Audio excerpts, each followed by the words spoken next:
Capítulo 1. O Essencialista. A sabedoria da vida consiste em eliminar o que não é essencial. Lin Yutang. Sam Elliott é um competente executivo do Vale do Silício, que se viu sobrecarregado depois que sua empresa foi adquirida por outro grupo maior e mais burocrático. Ele estava decidido a se sair bem em seu novo papel. Então, sem pensar direito, disse sim a muitos pedidos. Como resultado, passava o dia inteiro correndo de uma reunião para outra, tentando atender a todos e cumprir todas as tarefas. Conforme o estresse aumentava, a qualidade de seu trabalho caía. Era como se estivesse se dedicando mais justamente às atividades menos importantes. Em consequência disso, seu desempenho se tornou insatisfatório para si mesmo e decepcionante para aqueles que ele tanto queria agradar. No meio dessa frustração, a empresa o procurou e lhe ofereceu um plano de aposentadoria precoce. Mas com 50 e poucos anos, ele não tinha o mínimo interesse em parar de trabalhar. Chegou a pensar em abrir uma empresa de consultoria, ou então em atuar como consultor freelancer para seu empregador atual. Mas nenhuma dessas opções lhe pareceu muito atraente. Então, ele procurou um coach, que lhe deu um conselho surpreendente. Fique, mas faça o que faria como consultor, e nada mais, e não conte nada a ninguém. Em outras palavras, o mentor o aconselhou a só fazer o que considerasse essencial, e ignorar todo o resto que lhe pedissem. O executivo seguiu o conselho. Comprometeu-se a reduzir sua participação em atividades burocráticas dia após dia. Começou a dizer não. Passou a avaliar os pedidos com base no seguinte critério: será que consigo atender a esse pedido com o tempo e os recursos de que disponho? Quando a resposta era não, ele se recusava a atender a solicitação. Ficou agradavelmente surpreso ao descobrir que, embora a princípio parecessem um pouco desapontadas, as pessoas pareciam respeitar sua franqueza. Estimulado por essas pequenas vitórias, ele foi um pouco mais além. Agora, quando lhe faziam um pedido, ele o analisava usando critérios mais exigentes. Essa é a coisa mais importante que eu deveria fazer com o meu tempo e meus recursos neste momento? Se não conseguisse responder sim categoricamente, não executava a tarefa. E mais uma vez, para sua imensa satisfação, embora no início ficassem decepcionados, logo os colegas passaram a respeitá-lo mais, e não menos, pela recusa. Ainda mais encorajado, passou a aplicar esse critério seletivo a tudo, não só a pedidos diretos. Antes ele sempre se oferecia para realizar apresentações ou tarefas que surgiam de última hora. Agora, dava um jeito de não ser convocado. Costumava ser um dos primeiros a responder a um e-mail com vários copiados.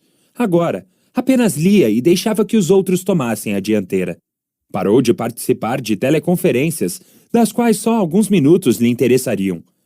Deixou de comparecer à reunião informativa semanal, porque não precisava dos dados que seriam expostos. Não ia mais às reuniões se não tivesse alguma contribuição direta a dar. Entendeu que só o fato de ter sido convidado não era razão suficiente para comparecer. A princípio pareceu uma atitude individualista, mas ao ser seletivo, Sam obteve mais espaço para si, e nessa brecha encontrou liberdade criativa. Agora ele concentrava seus esforços num projeto de cada vez. Era capaz de planejar meticulosamente. Conseguia prever barreiras e começar a remover obstáculos. Em vez de correr para lá e para cá tentando fazer tudo, finalizava apenas os itens essenciais. A nova dedicação a fazer o que era de fato importante e eliminar todo o resto o fez recuperar a qualidade de seu trabalho. Em vez de avançar apenas 1 milímetro num milhão de direções, ele começou a dar um imenso impulso rumo à realização do que era verdadeiramente vital. Ele continuou assim durante vários meses. Descobriu de imediato que, além de render mais no trabalho, à noite ele ainda tinha mais tempo para aproveitar em casa. Recuperei a vida familiar.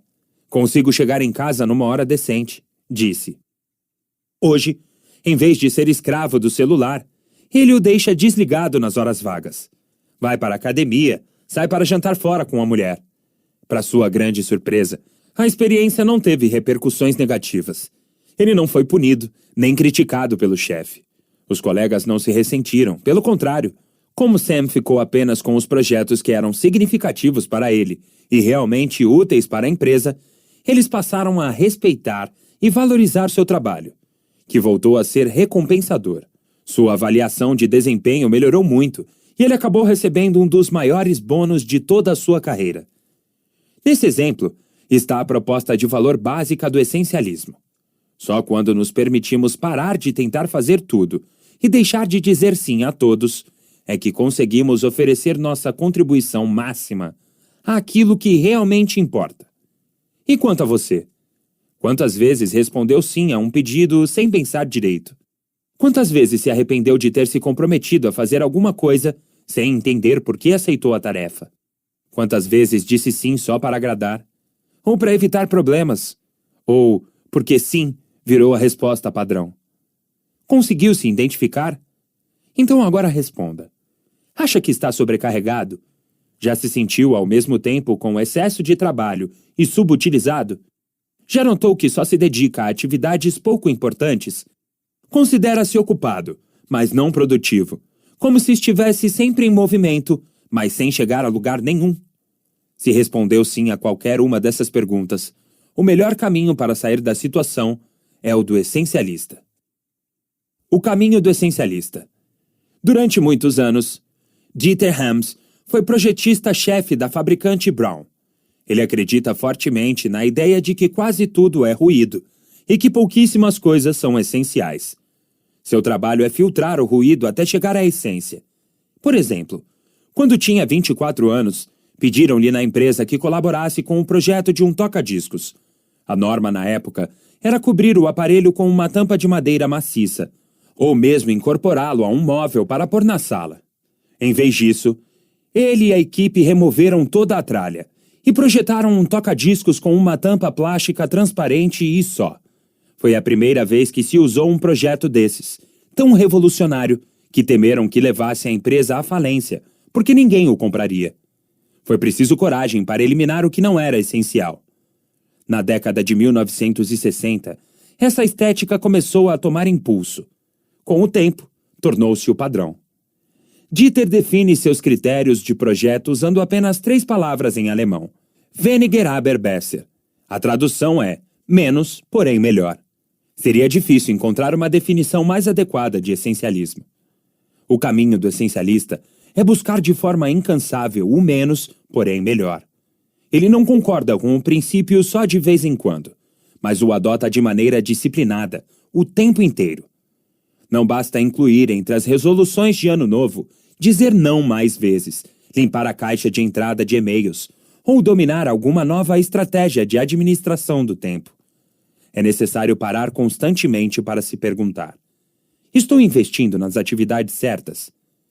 Existem muito mais atividades e oportunidades no mundo do que tempo e recursos para investir nelas. E embora muitas possam até ser muito boas, o fato é que a maioria é trivial. O caminho do essencialista exige aprender a fazer uma distinção, filtrar todas essas opções e selecionar apenas as verdadeiramente essenciais. O essencialismo não trata de fazer mais, trata de fazer as coisas certas. Também não é fazer menos, só por fazer menos. É investir tempo e energia da forma mais sábia possível, para dar sua contribuição máxima fazendo apenas o essencial. Pode-se ver a diferença entre o caminho do essencialista e o caminho do não essencialista, no esquema que você encontra no PDF que acompanha este audiolivro. Em ambas as imagens, o esforço é o mesmo. Na imagem da esquerda, a energia é dividida em muitas atividades. O resultado é a experiência pouco satisfatória de avançar 1 milímetro num milhão de direções. Na imagem da direita, a energia é dedicada a uma atividade. O resultado é que, ao investir em menos coisas, temos a experiência satisfatória de alcançar um avanço significativo no que mais importa. O caminho do essencialista rejeita a ideia de que se pode fazer tudo. Em vez disso, exige pesar bem as opções e tomar decisões difíceis. Em muitos casos, possibilita tomar decisões únicas que resolvem 1000 decisões futuras, e assim, não se exaurir fazendo as mesmas perguntas várias vezes. O caminho do essencialista segue um propósito, não segue o fluxo.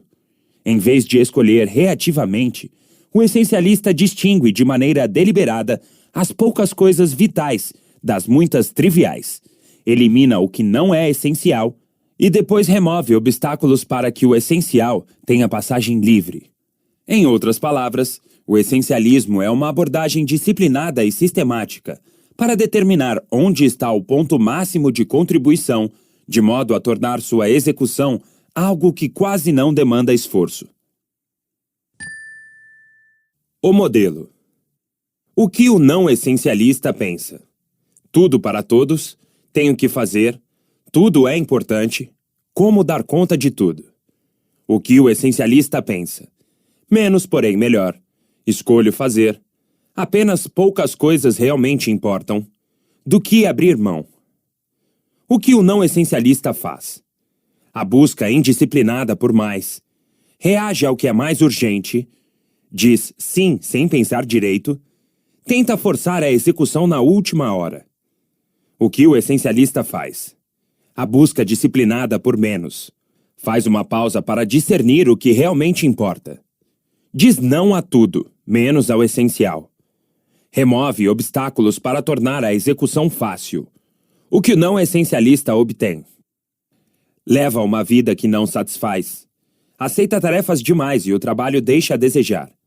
Sente-se sem controle. Não sabe se as coisas certas foram feitas.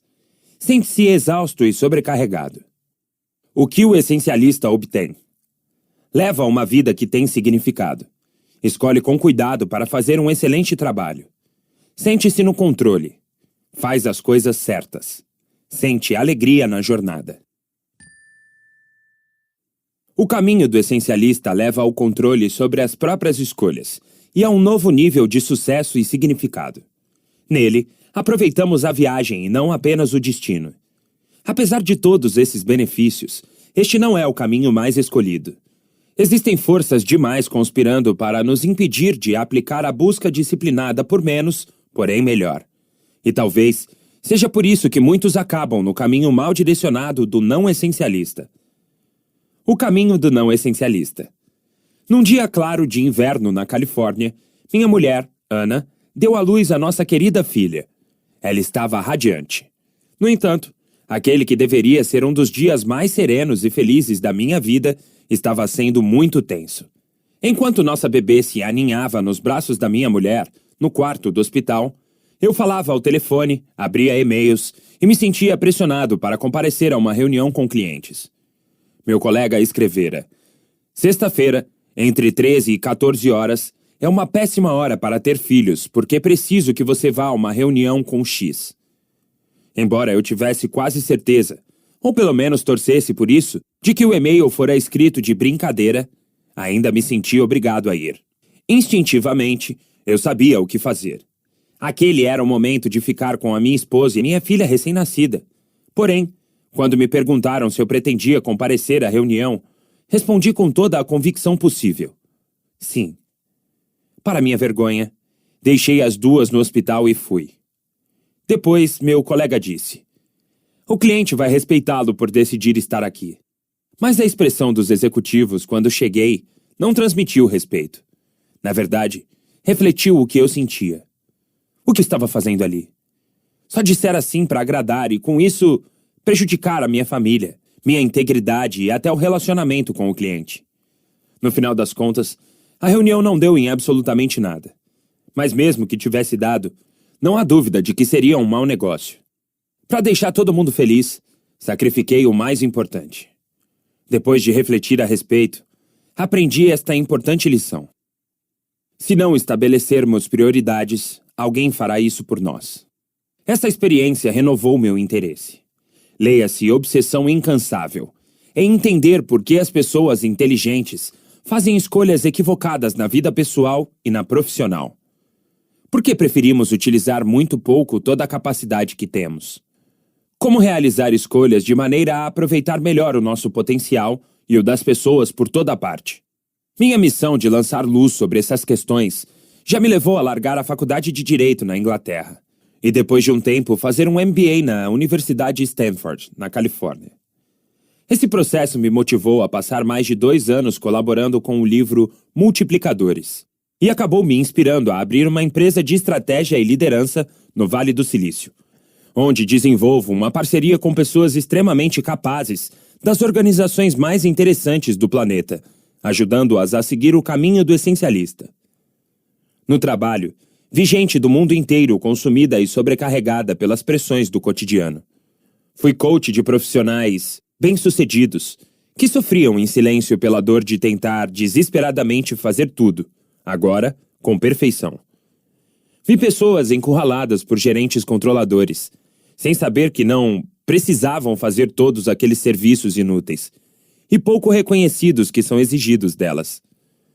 E trabalhei incansavelmente para entender por que tantos indivíduos brilhantes, inteligentes e capazes continuam presos às garras fatais do que não é essencial. O que descobri me surpreendeu. Prestei serviços para um executivo bastante motivado, que entrou muito jovem no ramo da tecnologia e adorava o que fazia. Ele me contou que logo no início foi recompensado por seu conhecimento e sua paixão com inúmeras oportunidades. Ansioso para aproveitar o sucesso, continuou a ler o máximo possível e a buscar tudo o que podia com entusiasmo.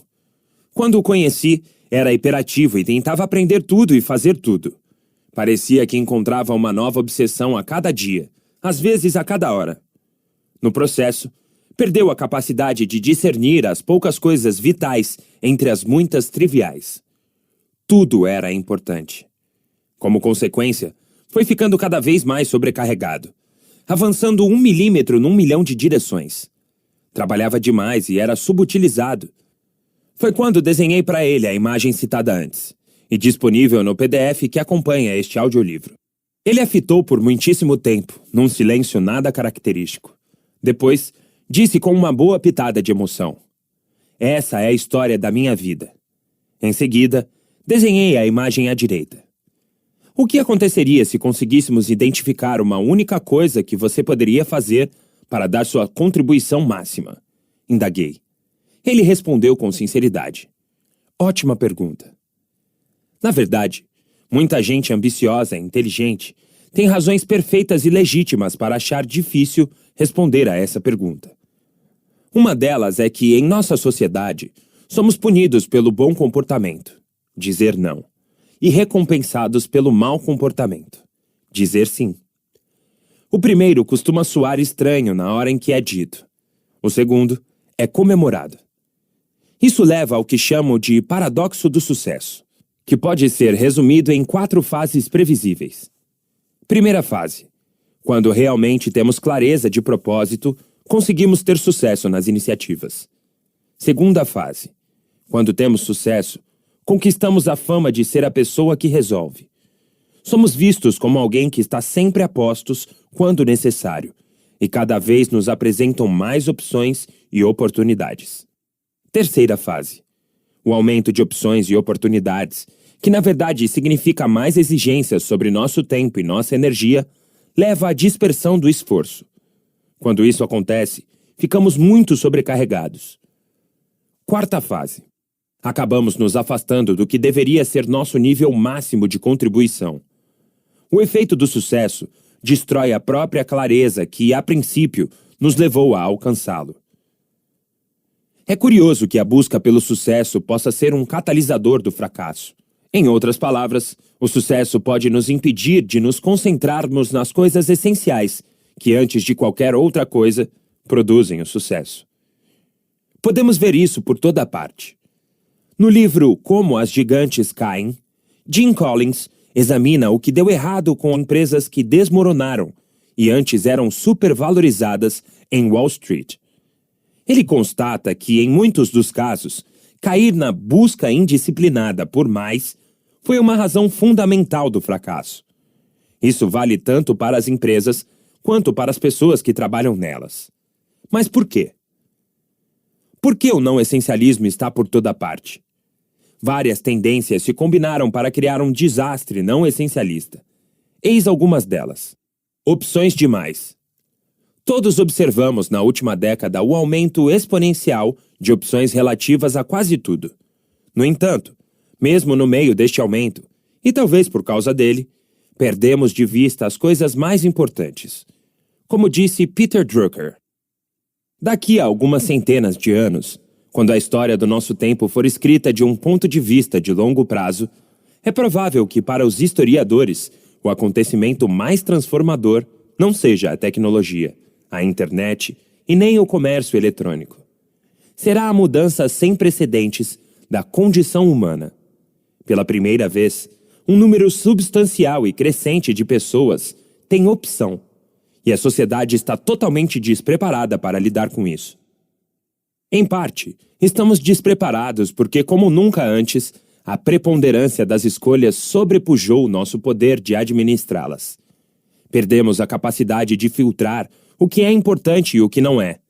Segundo os psicólogos, trata-se da fadiga decisória. Quanto mais escolhas somos forçados a fazer, mais a qualidade das decisões se deteriora. Excesso de pressão social. Não foi só o número de escolhas que aumentou exponencialmente, mas também a força e o número de influências externas sobre as decisões. Embora muito já tenha sido dito e escrito a respeito de como estamos hiperconectados e a distração que essa sobrecarga de informações pode causar, a questão maior é que essa capacidade de conexão aumentou a força da pressão social. A tecnologia nos aproximou muito mais das opiniões alheias sobre o que deveríamos focalizar. Não é apenas sobrecarga de informações, é sobrecarga de opiniões. A ideia de que podemos ter tudo. A ideia de que podemos ter e fazer tudo não é nova. Esse mito tem sido pregado há tanto tempo que acredito que praticamente todo mundo que está vivo hoje foi contaminado por ele. Ele é vendido na publicidade, defendido nas empresas e incorporado a descrições de cargos que mostram listas imensas de habilidades exigidas. Também está embutido nas matrículas das universidades americanas, que exigem dezenas de atividades extracurriculares. A novidade é que hoje, época em que as opções e expectativas se ampliaram de forma significativa, esse mito é ainda mais prejudicial. O resultado é gente estressada que tenta encaixar mais atividades ainda numa vida já sobrecarregada. Isso cria ambientes corporativos em que se fala do equilíbrio entre vida pessoal e profissional, mas onde se espera que os funcionários estejam à disposição no celular 24 horas por dia, 7 dias por semana, e leva a reuniões onde se discutem até 10 prioridades máximas. A palavra prioridade deveria significar a primeiríssima coisa, a mais importante. No século XX, pluralizamos o termo e começamos a falar em prioridades. De forma ilógica, raciocinamos que, mudando a palavra, conseguiríamos modificar a realidade. Daríamos um jeito de conseguir várias primeiras coisas. E, atualmente, empresas e indivíduos tentam fazer exatamente isso. Mas quando muitas tarefas são prioritárias, parece que, na verdade, nenhuma é. Quando tentamos fazer tudo e ter tudo, nos vemos realizando concessões que nunca fariam parte de nossa estratégia intencional. Se não escolhemos conscientemente no que concentrar nosso tempo e nossa energia, os outros, chefes, colegas, clientes e até a família, escolhem por nós. E logo, perdemos de vista tudo o que é significativo. Ao abrirmos mão de fazer escolhas, permitimos que os interesses alheios controlem a nossa vida. Certa vez, uma enfermeira australiana chamada Bronnie Ware, que cuidava de pacientes em estágio terminal, resolveu registrar os arrependimentos que mais ouvia dos doentes. No topo da lista estava: queria ter tido a coragem de levar uma vida significativa para mim, não a vida que os outros esperavam que eu levasse. Para conquistar isso antes que seja tarde, não basta dizer não aleatoriamente. É preciso eliminar, de forma intencional, deliberada e estratégica, o que não é essencial. E além de se livrar de desperdícios óbvios de tempo, também não aproveitar algumas ótimas oportunidades. Em vez de reagir às pressões sociais que nos puxam em 1000 direções, devemos aprender a reduzir, simplificar e focalizar o que é essencial, eliminando todo o resto. Este livro fará pela sua vida e pela sua carreira o que um organizador profissional conseguiria fazer pelo seu armário. Pense no que aconteceria se você nunca o arrumasse. Ele ficaria organizado? As peças que você mais gosta de usar seriam as únicas penduradas nos cabides? É claro que não. Quando não há um esforço consciente de mantê-lo arrumado, o armário vira uma bagunça, cheio de roupas raramente usadas. De vez em quando, a situação foge tanto ao controle que você se esforça e faz uma limpa. Mas se não implantar um sistema com regularidade, você vai acabar com tanta roupa quanto tinha no início, porque não conseguirá decidir do que vai se livrar. Irá se arrepender de ter doado acidentalmente peças de que gostava e que queria guardar. Ou manterá uma pilha de roupas que não quer mais, porém, das quais nunca se livra, porque não sabe direito aonde levá-las, nem o que fazer com elas. Do mesmo modo que o armário logo fica abarrotado quando se acumulam roupas que nunca usamos, nossa vida logo se enche quando os compromissos e as atividades que aceitamos, na melhor das intenções, vão se acumulando. Se não adotarmos um sistema para fazer uma limpa, esse excesso permanecerá ali para sempre. Veja a seguir de que maneira o essencialista abordaria esse armário caótico. 1. Explorar. Em vez de indagar, será que vou usar isto algum dia?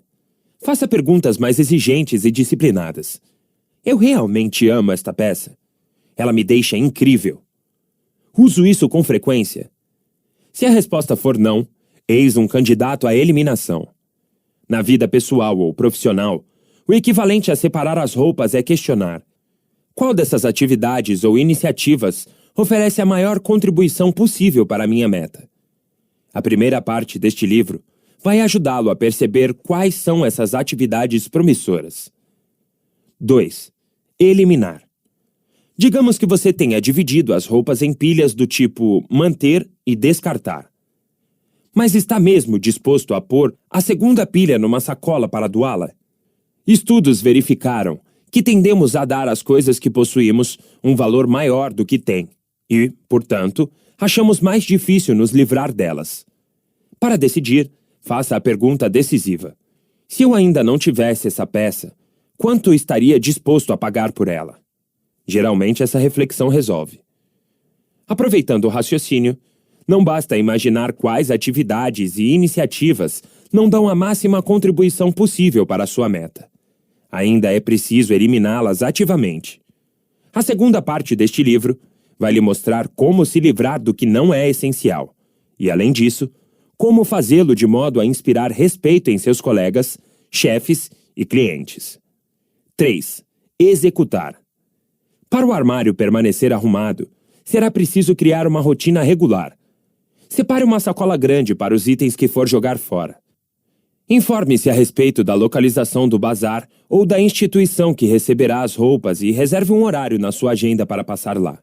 Em outras palavras, depois de verificar quais atividades e iniciativas deve manter, aquelas que lhe permitem dar seu nível máximo de contribuição, é preciso ter um sistema que requeira o mínimo possível de trabalho para que você consiga pôr as suas intenções em prática.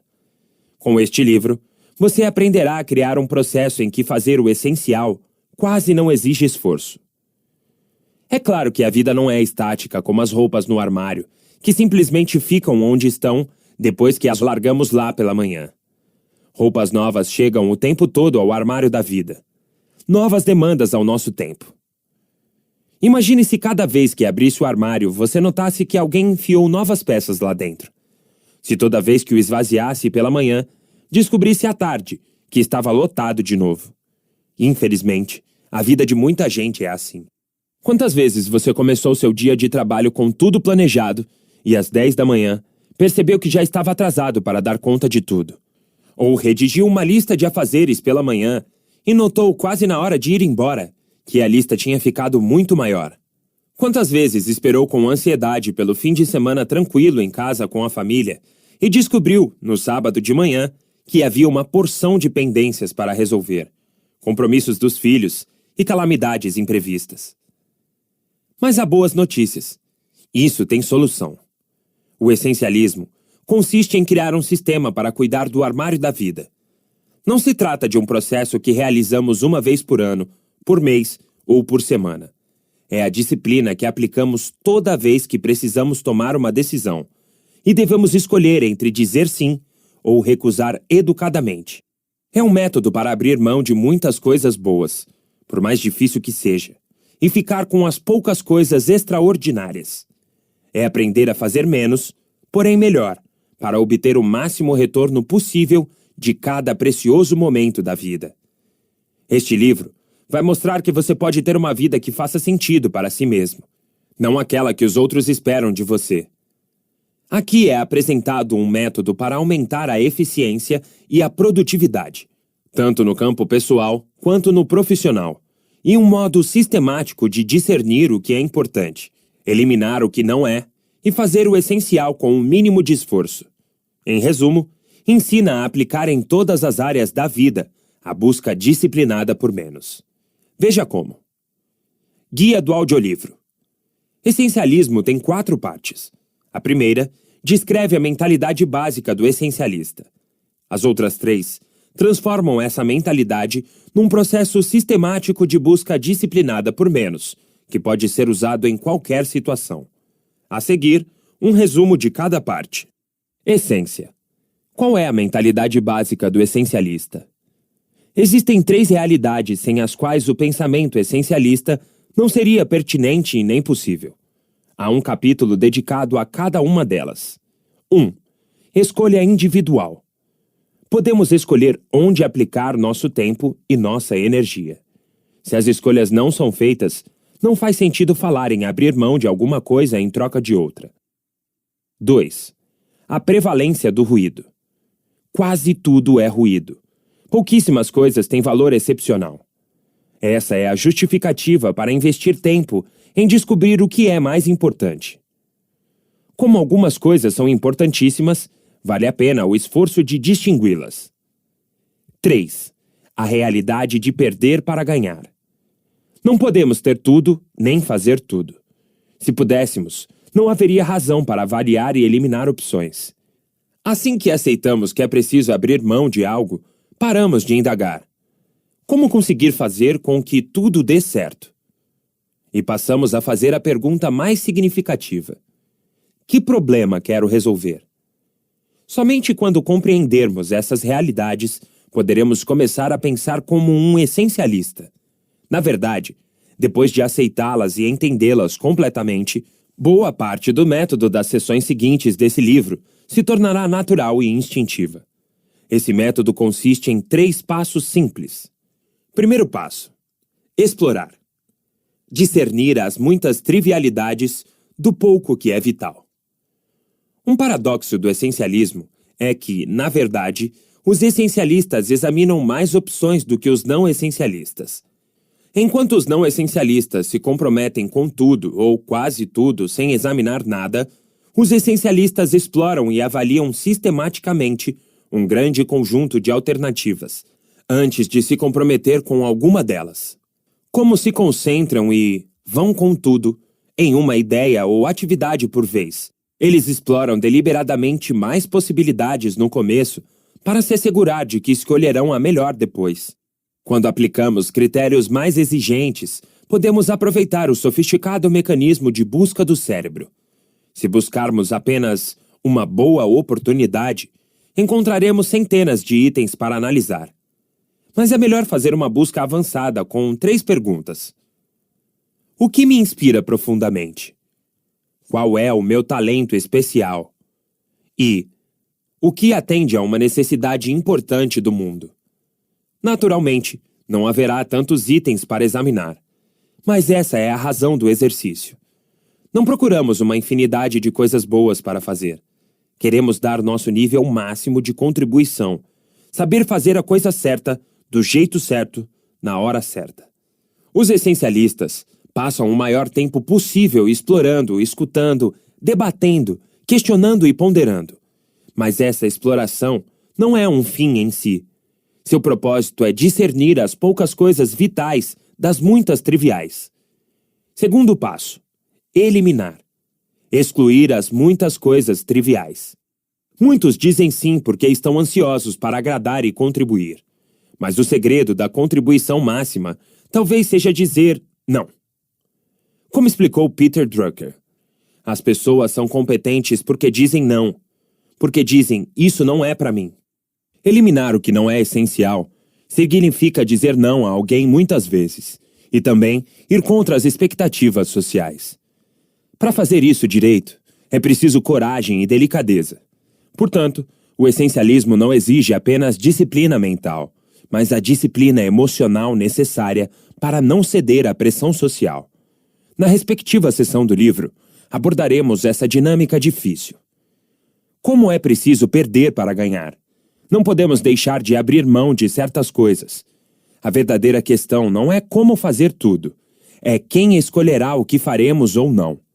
Lembre-se, quando abandonamos nosso direito de escolher, os outros escolhem por nós. Portanto, podemos escolher deliberadamente o que não fazer, ou deixar que nos levem para direções que não queremos seguir. Esta seção oferece um método para eliminar o trivial e, assim, nos dar o tempo necessário para obter o essencial. Só então poderemos construir uma plataforma para que a execução exija o mínimo esforço possível. Tema do terceiro passo. Terceiro passo: executar. Remover obstáculos para que a execução quase não exija esforço. Qualquer que seja a meta, terminar um projeto no trabalho, chegar à próxima etapa da carreira ou planejar a festa de aniversário do marido ou da esposa, tendemos a pensar no processo de execução como algo difícil e cheio de atrito, algo que é preciso forçar para fazer acontecer. Mas a abordagem do essencialista é diferente.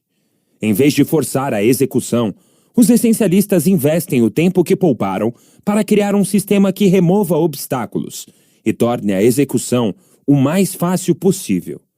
Esses três elementos, explorar, eliminar e executar, não são fenômenos separados, mas um processo cíclico. E quando o aplicamos constantemente, vamos colhendo benefícios cada vez maiores. Uma ideia cuja hora chegou. Como diz a citação atribuída a Victor Hugo, dramaturgo e romancista francês, nada é mais poderoso do que uma ideia cuja hora chegou, pois a hora do princípio, menos, porém melhor, chegou. Tudo muda quando nos permitimos ser mais seletivos no que optamos por fazer. No mesmo instante, obtemos a chave que abre o próximo nível de conquistas na vida.